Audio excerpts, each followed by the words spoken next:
Amakash, bu lokatsiyani qarang, o'zi panelli domlarga bor-ku, bilasizku, qis bo'ladi-da.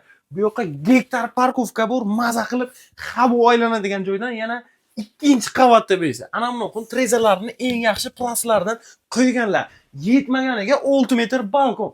3 xonalik bo'lsin desangiz, 3 xonalik. Xon naborlari hamma jihozlari bilan qilib qo'yilgan. Bu yerda o'tirasiz, choychani ichasiz, ishga ketaverasiz. Hamma joylari yaxshi aboylar.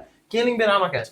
Ana bu yerga razdelni yangi sveji sanuzel. Bu yoqqa ham xuddi shunday kafellargacha qilib qo'yganlar. Qarang, prixoshkangizni ham o'zini ham prixoj mebelchalari, aboychalari bilan hammasini o'tida qilib qo'yganlar. Keling bera. Ana bu yerga bitta shkafcha va detskiy xonacha xohlasangiz spalni qiling o'zingizni tabiziga qarab. Ana endi ana bu yerga yana bitta shunaqa zo'r taxlab qo'yilgan aboychalar bilan yumshoq qo'linchalar, elita pardachalar, hammasi chiki-chiki yaxshi eshiklar. Undan keyin ko'radigan joyimiz amakash, ana bunaqa svechalar ko'ryapsizmi? Lip qilib bir bag'ridilizni ochayotgan xonacha. Zalimiz, konditsionerlari bu.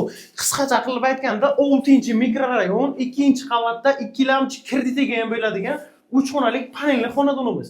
Uglovoy bo'lishiga qaramasdan yaxshigina 3 plitni qilib qo'yganlar. Narxiga keladigan bo'lsak 52.500 yurtlar 2-qavat uchun 6 metr balkon. Juda yaxshi sostanida, endi oling yetmagan joy bo'lsa 2lamchi ham bo'ladi.